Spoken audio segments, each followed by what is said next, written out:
My friend and colleague, Beth Weisberg, who's founder and principal of Workplace Essentials, a consultant, trainer, and coach, and she's dedicated to helping teams and individuals in organizations stop the drain on time, energy, and results that are caused by poor communication, interpersonal conflict, and stress. She's worked successfully with organizations both large and small, healthcare, software, finance, government, as well as with individuals, delivering high-impact workshops, facilitating team development, and coaching individuals at every level from line staff to CEOs. Prior to starting her own consulting firm, she was a director in a boutique Bay Area human resources outsourcing firm, delivering a full range of human resources services for dozens of small business clients. She's also lived and taught in Asia, and she holds a master's degree from the University of Illinois in teaching English as a second language. Today, she will be talking about a favorite tool for helping people gain greater awareness of the impact of their own behavior on those around them and better understanding of what makes those others tick. Beth. Thank you, Peter. So can everybody see this well enough to just kind of see what it represents? Is that Ben Franklin or somebody like that? Actually, I think it's Ben Franklin's wives, but it's just a bunch of elderly ladies playing hopscotch. Okay, now you're thinking, what does this have to do with operating styles and influence and all of that kind of stuff? But that's exactly what this brings to mind for me. And you're now probably wondering, okay, what is up with her? So let me tell you why, by telling you about a very interesting back and forth that happened between me and my friend Susan on Facebook. So, and I think the connection will become clear. So I posted this photo on Facebook. I shared somebody else's photo, and the caption that went with it, which was, "Growing old is inevitable, growing up is optional." And I kind of love that because, you know, yeah, we can't avoid growing old. There's only one way you can avoid growing old, and I think we don't want to do that, right? But growing up is optional. So anyway, my friend Susan said, in response to it, "Hey, there we are in 30 or 40 years, young at heart and mind and with pretty dang good balance." And I came back with, well, you know, I wasn't very good at hopscotch as a kid, so maybe I'll get it right when I'm 80. And she comes back with, "What's right, Beth? Backwards, forwards, up and down, sideways. You just play, you laugh, you have fun. Think outside the box. That's what's so much fun about being our age. Who cares what's right?" And I came back with, "Oh, Susan, how well this demonstrates the difference in our basic operating styles. Of course, I have to do it right. Follow the rules, stay inside the lines, while you, on the other hand, don't even care about the rules. You just see a chance to laugh and have fun." And I said, if only I could have learned that as a kid, I would have had a whole lot more fun than worrying about being right. For me, hopscotch, you weren't supposed to step on the lines. Does anybody remember that? Absolutely. Break your mother's back. Yeah. Well, I mean, Susan's like, You jumped it all. you know, so you step on the line, okay, fine, you keep going, right? I said, but I do know it now, so I'm really grateful for that. And I'm also grateful that I have you, Susan, in my life, because you make me laugh and have fun a lot more.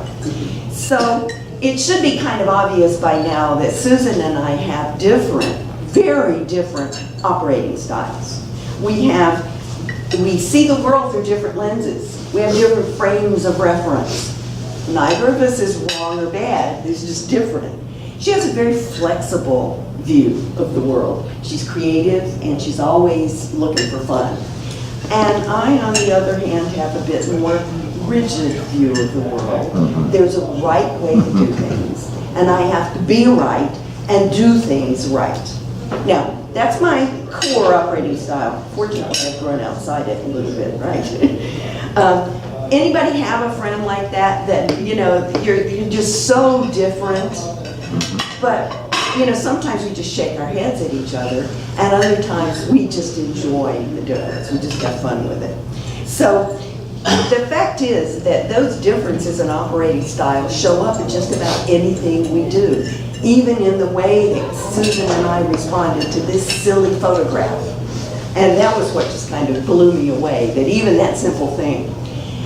So that's true for all of us. We all have a default operating style that drives us, no matter what we're doing, no matter where we are, who we're talking to, what we're doing. And especially when we're not paying attention or being particularly conscious, when we're just sort of, you know, acting on autopilot, which we do a lot of the time, right? So do you know what your default operating style is? You will before the day is over, okay? And how it affects how you think and what you do. And equally important, the default operating style of those who are close to you, those around you, and how that affects your relationships. And so we're going to take a look today at some different operating styles using the DISC model of behavioral styles and how these styles play out, especially when we're trying to influence others, which we're trying to do all the time in one way or another. Get somebody to agree with our way of thinking or sign on to the project we want to do, all kinds of things. So has anybody ever experienced the DISC assessment?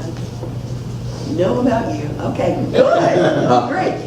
Now, have you experienced any of the other assessments out there, like the Myers-Briggs type indicator or things like that? They all have similarities.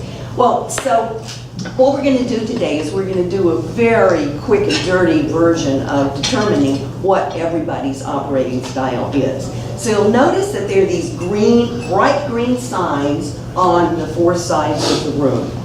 And I'm going to ask you to mentally place yourself by the signs that best describe you. Don't worry, I'll read them for you too, okay, as we make our way through this process. Now, you're going to have to make choices between two sides, between the front and the back, and between the left and the right. And you may be saying, well, I'm actually both. But think about it, when you are at your, which is most often true, when you're at your most comfortable, where are you likely to be? So first we're going to start with, and you're going to mentally place yourself beside the sign. You're not going to go and stand, okay? I have to say that because I've told people to mentally place and have people jump right up and go. Okay, so let's start with the front and the back, okay? So are you more fast-paced and outspoken or cautious and reflective? Think about that. Oh, I'm back there. Yeah, right. Always. Gee, that is a surprise. So mentally place yourself standing next to the sign that you think is most likely. Okay, everybody there? Now let's look at the ones on the sides. So are you more accepting and warm or questioning and skeptical? More No way, no way. You can find a bad so name. mentally place yourself there. Everybody in position? I'm warm. Now, we're going to put those together, okay? So if you chose fast-paced and outspoken and accepting and warm, imagine that you're in this corner over here. If you chose fast-paced and outspoken and questioning and skeptical, you're in this corner over here. I'm over there with Jerry? Yeah, would you go over there? All right. If you chose Should he stand up cautious yet? and reflective and questioning and skeptical, you're in that corner back there. And if you chose cautious and reflective and accepting and warm, you're in that corner. Now, I'm going to ask for a show of hands for who's in each corner, because since you're there in your imagination, I can't see you, okay? And as people raise their hands, just kind of look around and notice where people are and who's in the same place as you, who's in a different place than you. Okay, so if you're standing in this corner over here, raise your hand. Which one is that? I think they're telling me something there. Okay, great. If you're standing in this corner over here, raise your hand. Oh, wait a minute, you can't be in two corners. No, I was pointing at him. Yeah, I For know, that. I saw somebody. Oh. I'm in that corner. Okay, great. Now, if you're standing in this corner over here, raise your hand. I can see It's that. funny, you know, Troublemaker. I've already made some guesses. Okay, how about this corner over here? Special cool. Interesting. We got nobody over there. Okay. All right. Now, this is a quick and dirty version of a far more detailed online assessment. It's not 100% reliable, but it's likely pretty close. So, some caveats before we move forward. Nobody is just one style. We're all a combination to one extent or another, but everybody has one that's dominant. And that's the one that we default to, especially when we're on autopilot or under pressure. And no style is better than another. Every style has its upsides, and every style has its downsides. So let's look at what your choices mean on the DISC model, okay? So, this model has 4 letters on it, and the letters, of course, stand for words, okay? And each one of these is essentially a psychological preference, all right? It's when we're at our most natural, where do we gravitate? You know, where are we likely to show up? When we're at our most natural, we're not thinking about how we want to be or whatever. So, D stands for the preference for dominance. Now, don't get hung up on the labels, okay? Don't say, oh, I don't want to be that one. They represent something in our heads. People who have preference for dominance, they're the ones who like to win. We know people like that, right? So the I stands for influence. Okay, so these are the people who have a preference for influencing. The S stands for steadiness, and the C stands for conscientiousness. Now, remember what I said, don't get hung up with those labels. Don't say, oh, I don't like that word, that's not what I want to be. We'll get there. Now, where you land on this chart depends on where you identified yourself in the corners. So, if you positioned yourself over here in this corner, fast-paced and outspoken, and questioning and skeptical, you're likely to be a D for dominance, all right? If you put yourself over here, fast-paced and outspoken, accepting and warm, you're likely to be an I for influence.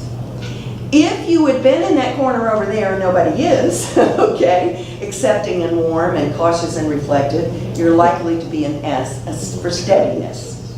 And if you're in this corner back here, and I know we have at least one back there, how many did we have in this corner back there? Quite a few. Okay, yeah, we had 3, that's right. And you're likely to be a C for conscientiousness. And by the way, I'm there with you, okay? Remember what I said about doing it the right way and being right? It's very characteristic of these people. Now, each style, of course, has its own little characteristics associated with it. And we're going to do the quick version today.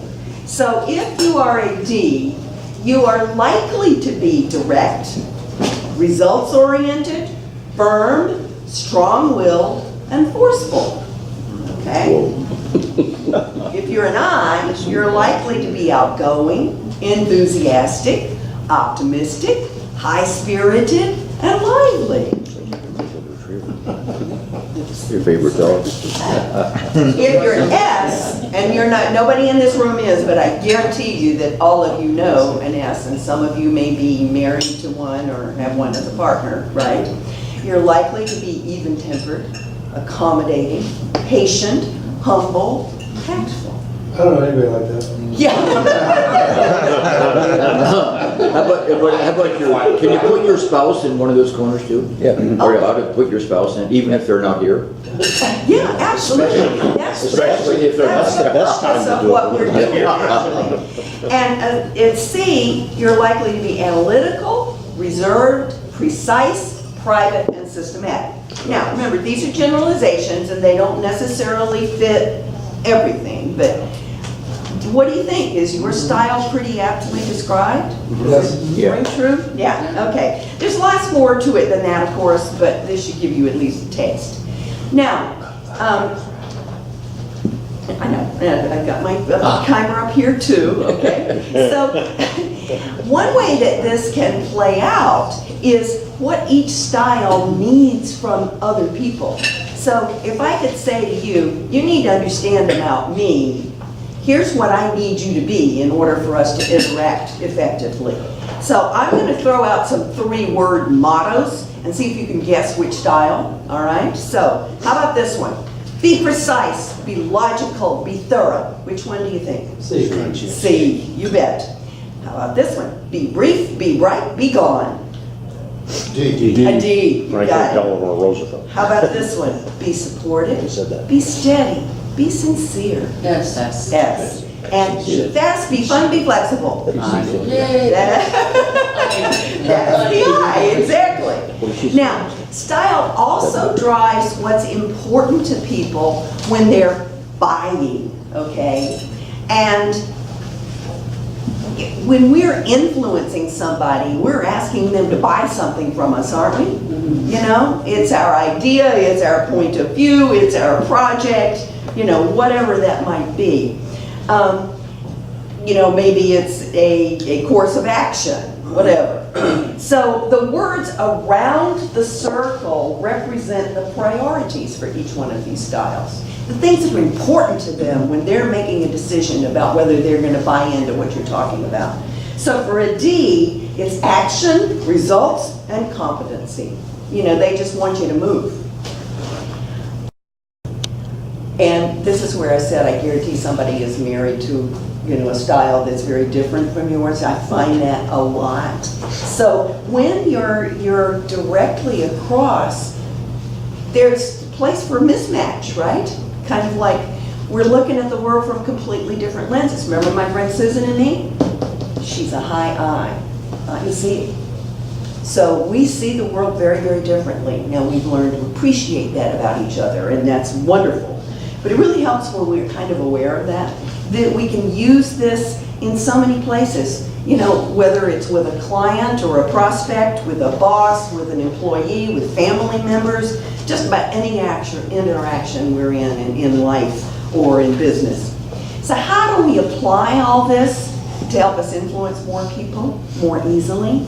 So first, pay attention to what the other person's style is, what's important to them, and how they're likely to view our style. Because they're looking at us through their lens, okay? So, for example, Susan thinks that I'm just way too focused on the rules and I'm very rigid. I, on the other hand, think she's just a little too flexible. You know, she's here and then she's there and then she's there and she's there, and she never kind of sticks with something, okay? Now, how do we know what their style is? We pay attention to things like their energy, their voice. Talk softly, talk loud, talk fast, talk slow. Their pace, their body language. Certain styles use hands and gestures a lot more than the others. These two tend to be more reserved. Now, mind you, I've come out of my style a lot, so you see me using my hands a lot. Also pay attention to the words that they use. So if somebody says things like perfect, precisely, let's go step by step, what do you think they are? C. A C, you got it. How about somebody who says, let's get going, we're wasting time? D. D. How about, it just doesn't feel right. I'm kind of uncomfortable with this. Yes. An S. And finally, let's have some fun with this. That's an easy one, right? Now, this is a really handy tool to have in your toolbox. But always be open to having people try. You can't just put somebody in a box and expect them to stay there, right? I have to tell myself that every day. So after you know that, then you can adjust your approach. You can adjust the words that you use and appeal to what appeals to them. So, for example, a D talking to an S, instead of saying, moving right along, which would be a D thing to say, might say, I want to be sure you're completely comfortable with this before we move on. That's how you would adjust. Or a C talking to a D. C's love detail. D's are fast, they want to move, they want to take action, right? So if the C says, I know your time is valuable, so let's just get right to the point. And the D is going to go, oh, thank goodness, they're not going to bombard me with details. By the way, they don't like details a whole lot either, because details are boring. And we don't want to be boring. And I'm a detail person, okay? So my timer says I'm on the closing, okay? So this is the Reader's Digest condensed version, okay? But always keep in mind that wherever you go, whatever you do, your style is going to come through and influence view of the world, view of others, how we act, and certainly our results. And try bringing awareness of this to your interactions, how you operate and how the other style operates, and see if you find that it maybe increases your ability to influence all kinds of people more easily, even your spouse. Okay, thank you. If you have any questions, I'm more than happy to answer them, but I'm mindful of your time, and I know you have other places to go. Do we have time for, oh, actually, questions after? Yeah. Questions after, please. Yeah. Thank you very much, Beth.